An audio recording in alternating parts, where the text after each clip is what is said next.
नमस्कार दोस्तों, मैं चंद्र प्रकाश।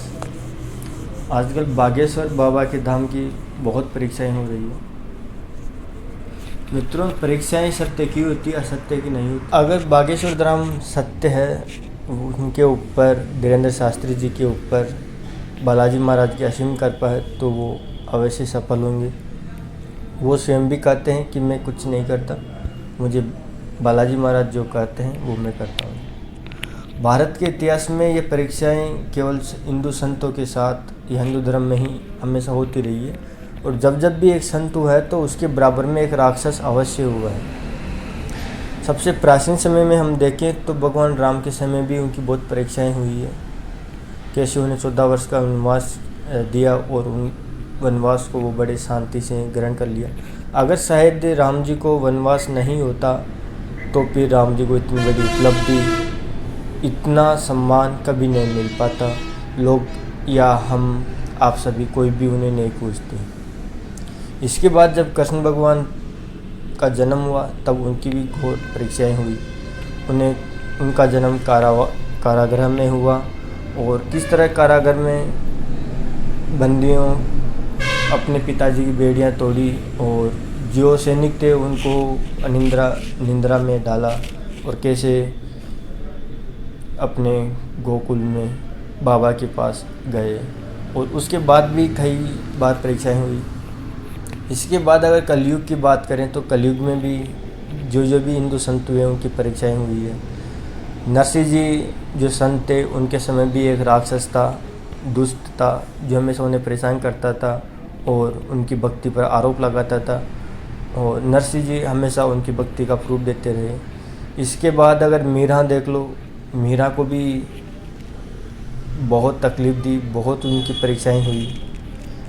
और रैदास जी को देख लो, रैदास जी को भी कई लोगों ने परेशान किया।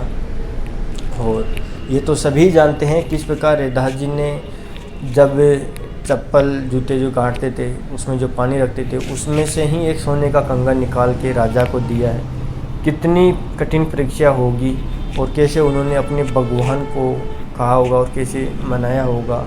इसी के साथ अगर हम आगे देखें तो संत दादू दयाल जी जो कि अकबर के समकालीन थे, उनको भी आप अगर देखोगे तो कई बार उनकी कठोर तपस्याएं हुई है। आप अगर जानते हो तो राजस्थान राज्य के टोंक जिले के पीपलू तहसील के में जब दयाल महाराज वहाँ पर गए तो उनको मारने का षड्यंत्र रचा गया, और उनको उस षड्यंत्र को उन्होंने पहले ही सबको बता दिया है। उसके बाद से आज तक दादू दयाल महाराज जी ने श्राप देखे गए थे कि कोई भी दादू पंथी इस गांव में नहीं आएगा। उस गांव के कई लोगों ने बहुत प्रयास किए और कभी भी वहां नहीं जा पाए। इसी के साथ संत दादू दयाल जी को अकबर ने दरबार में बुलाया, बैठने का स्थान नहीं दिया, परंतु संत दयाल जी तो दयाल जी ही थे।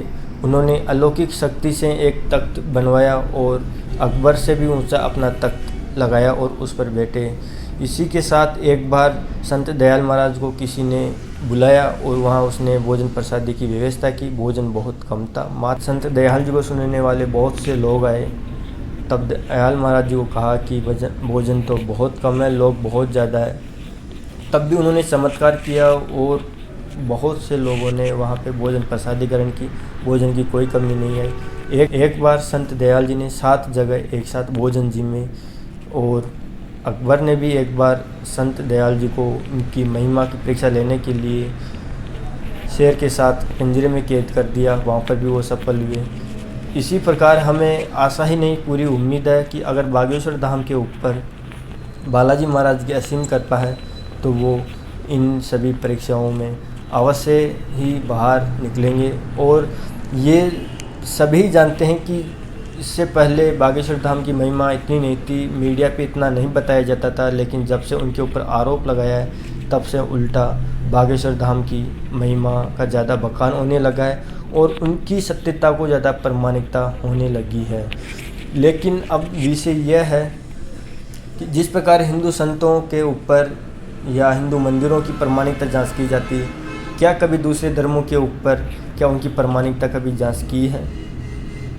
क्या कभी चर्च के जो पादरी हैं जो हुलेलुया कह के लोगों को धर्म परिवर्तन करवाते हैं, क्या उसकी जांच की है? क्या कभी मदरसा के मौलवी जो हिंदुओं को कन्वर्ट करवाते हैं, क्या उनकी जांच की है?